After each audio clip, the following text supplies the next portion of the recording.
You know, even when I was an atheist, I loved Christmas time because I managed to focus on all the superficial trappings of the holiday instead of the spiritual dimension.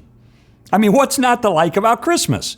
You got gift giving, you've got holiday parties, you get cards from relatives and friends. I mean, I was like anybody else. I loved sitting by the warm fireplace, sipping on some hot chocolate, or back in those days, probably something a little more potent, and enjoying time with family and relatives and friends. I think lots of people like me just enjoy the sentimental side of the season. In fact, many of my atheist buddies would rank the Christmas season as one of their favorite times of the year. But after my wife Leslie became a Christian, and I started to investigate the identity of Jesus, I began to probe into the real meaning of those nativity scenes that I'd see outside of churches. I wanted to separate the holiday from the holy day, the facts from the fantasy, the truth from the tradition, and get down to the historic bedrock of what Christmas is all about. What I found thoroughly fascinated me. I mean, I expected to discover that Christmas is built on flimsy legends that developed in the many decades after Jesus lived. I thought the virgin birth would be exposed as some sort of fanciful idea that was plagiarized from earlier mythology. I didn't anticipate that the opposite would happen, that a thorough investigation of the ancient history would validate the Christmas narrative, because it's based on reliable sources that are too immediate to be written off as being mere legend or make-believe. So I'd like to share some of what I learned with you. I'm so glad that you're joining me for this 4-week experience as we set aside Santa Claus and Christmas trees and delve instead into the question of what we can really know with confidence about the birth of Jesus of Nazareth. It's a journey that I'm convinced will stimulate your mind, it'll warm your heart, it'll satisfy your soul, and forever, I believe it will change the way that you celebrate Christmas. It is, after all, the greatest story of history. And as you know, the greatest stories of history are the ones that turn out to be true.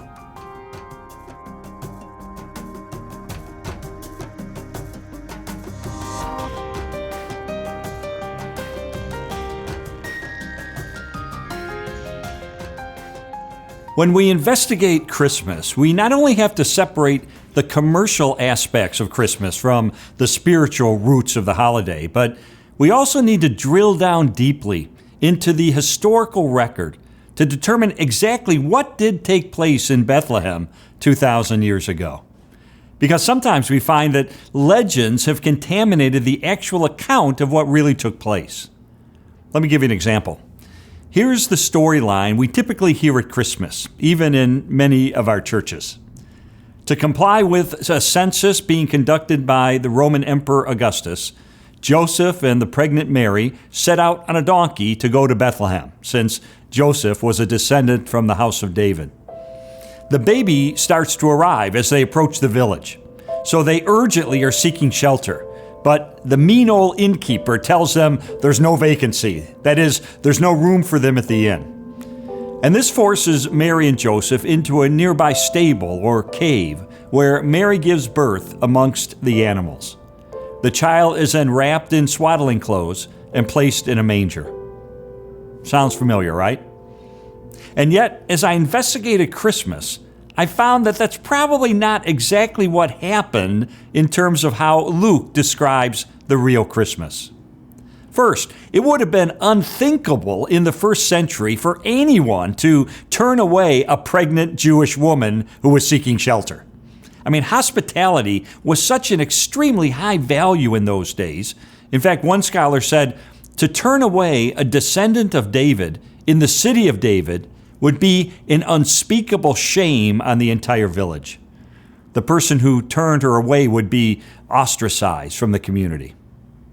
Second, and I'm sorry if I pop any bubbles or meddle with any Christmas carols here, but there was probably no inn and probably no innkeeper. Yeah, there were some commercial lodgings that were available in the first century, but probably not in Bethlehem. It was a small community and it wasn't on a major road. Besides, many scholars doubt whether Luke is talking about a hotel at all. You see, the Greek word that many Bibles translate as inn is katalima. This word is used twice in the New Testament, where Luke and Mark describe the place where the Last Supper was held. Now, in that instance, the word clearly means a spare or upper room in a private house. Now, if Luke had wanted to describe a commercial lodging of some sort, he had another Greek word he certainly would have used. But he didn't use that other Greek word. He did when he told the parable of the Good Samaritan in Luke chapter 10. But here, Luke specifically chose the word katalima to talk about the birth of Jesus. And katalima is best translated as guest room. In fact, the NIV Bible translates Luke 2, verse 7, as saying that Mary gave birth, wrapped Jesus in cloths, and placed him in a manger, quote, because there was no guest room available for them. Many scholars say this is the most accurate translation. In fact, as far back as the year 1395, John Wycliffe's translation of Luke 2, verse 7, rendered katalima as a chamber or a room, not some sort of commercial inn. But then subsequent translations, for some reason, and that includes the King James Version, use the word inn, and that's become part of our Christmas culture. Now, in his book, Urban Legends of the New Testament, scholar David Croteau describes how first century homes looked in the Middle East. There was generally one large room broken down into two parts. There was the family room, where cooking and eating and sleeping took place. And then there were a few steps down to the animal room, where the family donkey, cow, and a sheep or two would be kept. Now, these animals were brought inside the last thing at night, and they're taken outside the first thing in the morning. Now, this floor in the animal room was slanted toward the outside for easy cleaning. But sometimes the larger animals would come up the stairs into the family room. And so each area had its own manger or feeding trough, which was usually built into the floor and filled with hay for the animals to eat. Now, here's the thing. Some houses added a second room off the family room, which was called the guest room, and it would have had its own exterior entrance. This was the katalima that Luke was referring to. There was no room for Mary and Joseph in the katalima, the guest room. What's more, Mary apparently wasn't on the verge of giving birth as she and Joseph arrived in Bethlehem. This idea can be traced back to an apocryphal work of fiction called the Protevangelium of James, which is from the 2nd century. It's a work that doesn't have any connection to James, who was a half-brother of Jesus, or James the Apostle. It's mostly legendary stuff. Again, we have to pay close attention to what Luke reports, since he was writing much closer to the events after interviewing eyewitnesses. In fact, Luke says in the prologue of his gospel that he carefully investigated everything from the beginning so he could write an orderly account of the certainty of what took place. Well, Luke chapter 2, verse 6 says that, quote, the time for the baby to be born came, quote, while they were there in Bethlehem. Luke doesn't portray this as being an urgent or emergency situation that occurred as they were approaching the village. As one scholar said, he doesn't mention whether they were there for 5 minutes or 5 weeks, but it could allow for both. In other words, there was probably no panic involved. Oh, and one more thing. What about the idea that Mary gave birth in a cave? Actually, the Gospels don't mention a cave at all. In fact, the idea of a cave can be traced back to Christian apologist Justin Martyr, who was writing much later. He was writing in the middle of the 2nd century. So, what really happened on that first Christmas? Well, Joseph and the pregnant Mary arrived in Bethlehem to register for the census. They went to the house of a friend or a relative, but there was no room for them in the guest room, probably because of the crowd of people who'd already arrived for the census. So they were invited to stay in their family room, where Mary gave birth, and the child was placed in the clean hay of a feeding trough, where he was subsequently encountered by the shepherds who had been alerted to his birth by the angels. Now, these are, I think, fascinating details, but the bottom line truth of Christmas remains unchanged. Jesus gave up his throne in heaven to enter into our world as a baby lying in a manger. Now, it's a legitimate question to ask whether we can trust the gospel accounts. How do we know they're telling us the truth? How do we know that they're reliable? Can we be sure that they're trustworthy when they describe the birth, the teachings, the death, and ultimately the resurrection of Jesus? Well, I started out as a skeptic, but I eventually emerged convinced that Matthew, Mark, Luke, and John are accurate in what they tell us about Jesus. After all, each of these fall within the historical genre of ancient biographies, which were intended, to one degree or another, to report what actually took place in the life of a notable person. And as I've demonstrated in my books, these Gospels bear the earmarks of accuracy.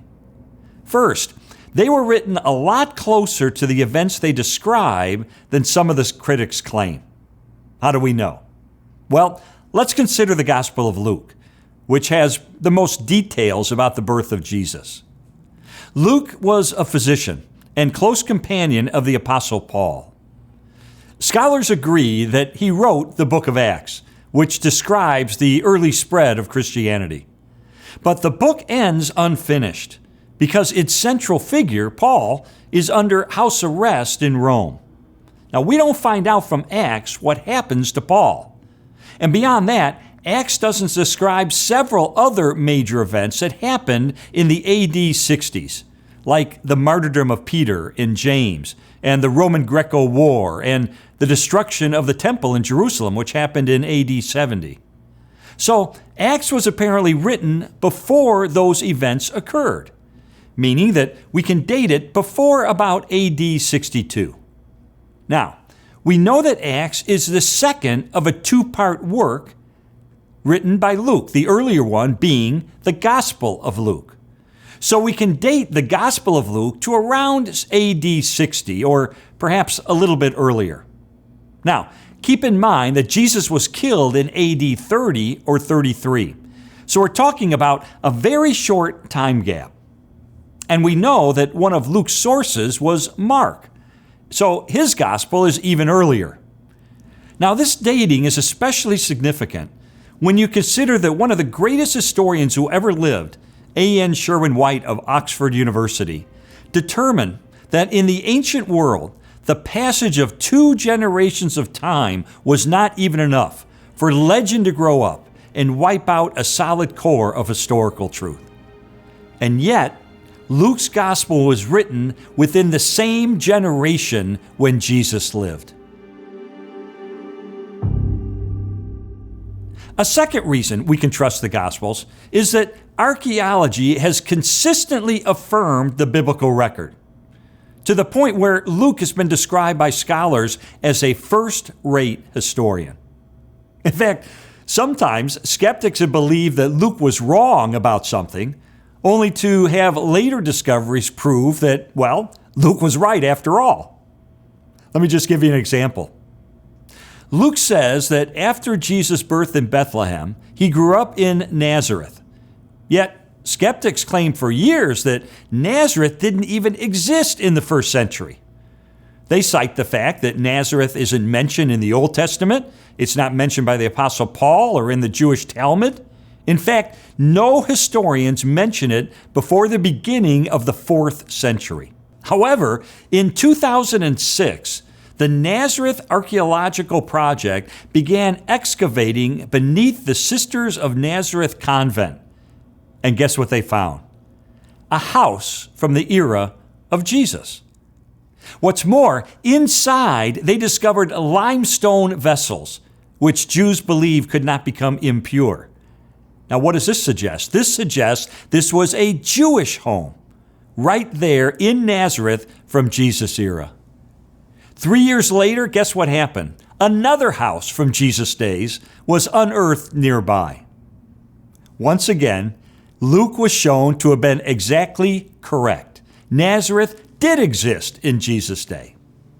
So there are good reasons to trust Luke and the other Gospels as well when they tell us about Jesus. But then, why don't Mark and John describe the birth of Jesus?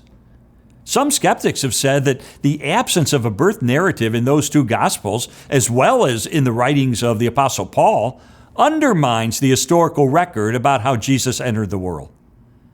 But this, friends, is an argument from silence. And arguments from silence are notoriously unconvincing. Not all the Gospels report each and every event in Jesus' life. In fact, John, being the last Gospel that was written, doesn't repeat a lot of the material that was already known in the earlier Gospels, including the Sermon on the Mount. Yet, interestingly, someone who tradition tells us was personally mentored by John the Apostle surely emerged believing in the virgin birth. His name was Ignatius, and he became the Bishop of Antioch. Now, in the year AD 108, he wrote a letter in which he explicitly says that Jesus was, quote, truly born of a virgin. Now, where did he learn that from? Could it be that he learned it from his mentor, the author of the Gospel of John? As for Mark, he simply doesn't deal with Jesus' early years in his gospel. That's a literary choice he made. However, he does implicitly reference the unusual nature of Jesus' birth when he quotes someone in Mark 6, verse 3, as referring to Jesus as, quote, the son of Mary. Now, normally, a Jewish person would be identified with his father's name, even if his dad were deceased. But here we have an implicit acknowledgement that Joseph was not the biological father of Jesus. Something was unusual about his birth. As for why the Apostle Paul doesn't mention the circumstances of Jesus' birth, the answer is that it simply wasn't relevant to the issues that prompted him to write the epistles. Besides, Paul doesn't mention a lot of details about Jesus that are already covered in the Gospels. For instance, he never mentions Mary or Joseph or Nazareth. So are we to presume they didn't exist? Of course not. So, what have we learned so far? That the historical record of the birth of Jesus needs to be taken seriously. The Gospels are our best source about what really took place 2,000 years ago when Jesus was born to a virgin named Mary. If it were all a fairy tale, akin to Santa Claus and elves, we could dismiss it as merely being, a childhood fantasy without any practical implications for our lives. But because it's true, Christmas cannot be ignored.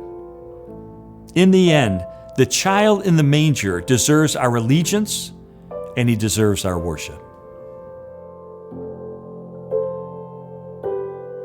I'm struck in the end by the humility displayed by Jesus in his birth. Here he is, the eternal God who created the entire universe. And as John 1 verse 14 says, the Word became flesh and made his dwelling among us. He entered into our world in the most primitive and unpretentious way. As Philippians 2:7 describes it, Christ Jesus made himself nothing by taking the very nature of a servant, being made in human likeness. And that should tell you and me that whatever our circumstances, no matter how modest, no matter how dire, no matter how difficult, Jesus offers to enter into our world and to bring his grace and his truth into our individual situation.